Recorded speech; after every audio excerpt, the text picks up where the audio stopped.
Alors on est venu présenter toute une série d'éco-gestes en fait aux jeunes joueuses de la Ligue de tennis de l'Isère.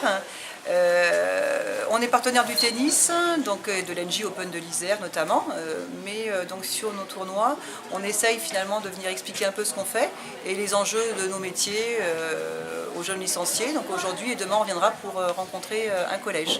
Le principe de J'apprends l'énergie, c'est bien de s'amuser en apprenant.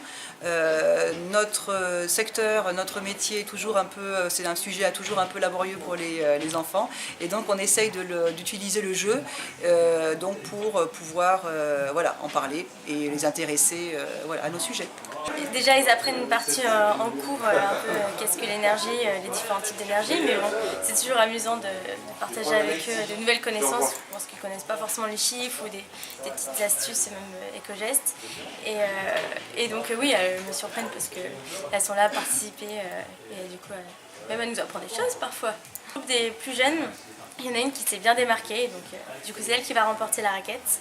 Et dans le groupe du coup des plus grandes, les scores sont à peu près, sont plus élevés mais sont à peu près équitables, même s'il y en a une qui se démarque un peu. L'idée c'est ça, c'est d'intervenir auprès des scolaires, donc primaire, collège, lycée, et un petit peu partout en France. Donc moi j'interviens ici parce que je suis basé à Grenoble pour mon boulot. L'idée c'est des ambassadeurs du groupe NJ, donc on a tous un travail au sein du groupe. C'est pas notre métier principal, notre métier principal c'est l'énergie, mais on aime bien aussi transmettre, expliquer ce que l'on fait, transmettre des informations sur l'énergie.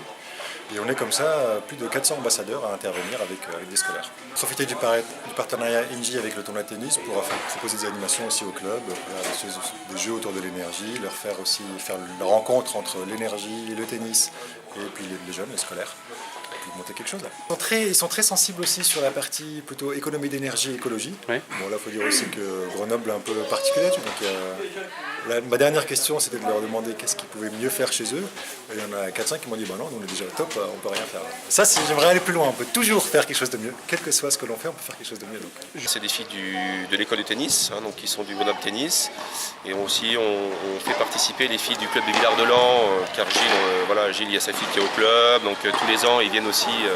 Les filles du club de Villard-de-Lans sont conviées pour venir jouer avec les joueuses du tournoi.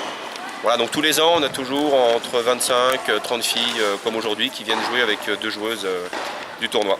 Les filles, là, elles se disent, tiens, elles les voient jouer comme ça depuis les tribunes, après elles les voient, elles sont à côté d'elles, elles tapent la balle avec elles. Donc pour elles, ça permet de mettre un peu des images sur ce qu'est le tennis de haut niveau, comment elles leur posent des questions, donc comment se comporter, comment s'entraîner. Donc ça reste quand même des souvenirs qui sont marquants.